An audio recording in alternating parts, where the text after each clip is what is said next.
If you're getting stuck in endless OCD loops, this video will show you in under 2 minutes how to take control of rumination and come back to the present moment with acceptance and compassion.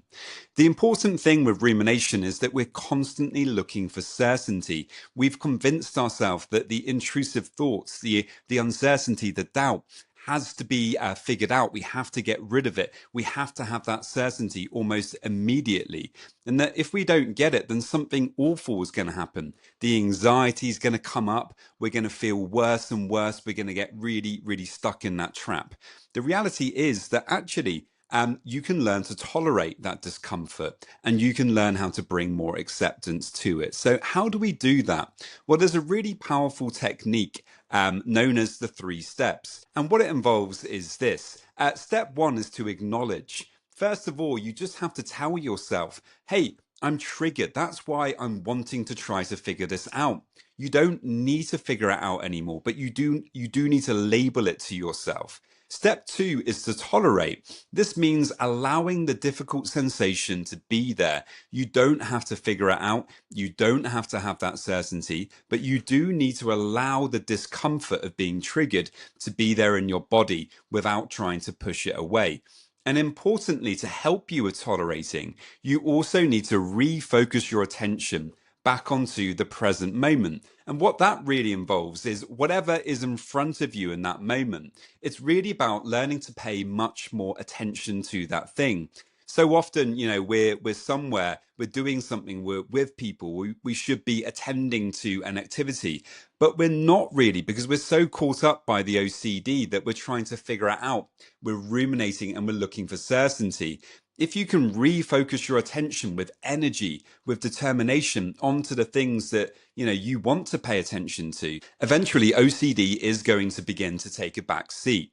And something else that really works very well alongside this is actually to develop the ability to postpone doing anything about the OCD at all. This is a fantastic technique for rumination because really what you're doing is you're giving yourself permission to say, I'm not going to figure this out now. If I really want to figure it out later, then I can. But for the next, the next minute or 5 minutes or the next half an hour, you're going to do your best to keep applying those 3 steps, to keep coming back to the present.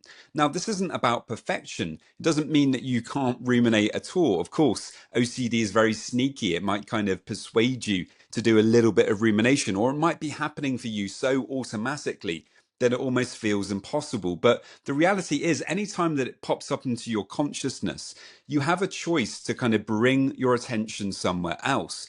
And if you can actually use that skill of postponement, where you tell yourself, I'm going to focus on this thing and I'm just not going to give it too much energy for the time being, you're really giving your nervous system an opportunity to kind of calm down.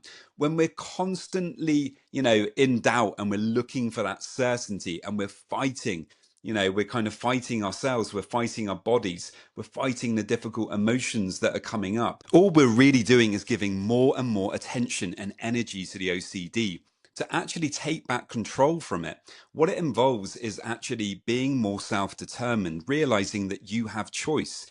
Really, whenever we're ruminating, we're standing at a kind of choice point, or a crossroads where you have to decide, what am I going to do here? Am I going to take the left path, which is about playing a short-term game where in the short term, you're trying to make yourself feel better. You're trying to have more certainty. You're trying to make yourself feel more comfortable. And actually, what we've got to learn to do is to learn to play a more medium to long-term game, which really involves saying, I'm going to feel uncomfortable right now, but that's okay. I'm still not going to ruminate. I'm going to make a conscious decision to come back to the present, despite the fact that the anxiety is high and I'm feeling really uncomfortable. And when you do that, really what you're doing is you're proving to yourself that you can do this. And then in the mid to long term, you do actually start to feel better, not because you got that certainty, but because your body calmed down and you realized that you didn't need to ruminate in order to feel better. And that's how you can really begin to deal with OCD and anxiety much better in the long term. And if you're struggling, I do have a 12-week program to help you to break free from OCD. It includes weekly one-to-one coaching sessions, worksheets, meditations. There's an optional group session. If you're interested in applying for that and doing a free discovery call with me, you can by heading over to my website, robertjamescoaching.com. There's a link in the show notes. Many thanks, and I will see you next time. This video is for education only. It's not therapy or medical advice. If you're struggling, please speak with a licensed mental health professional.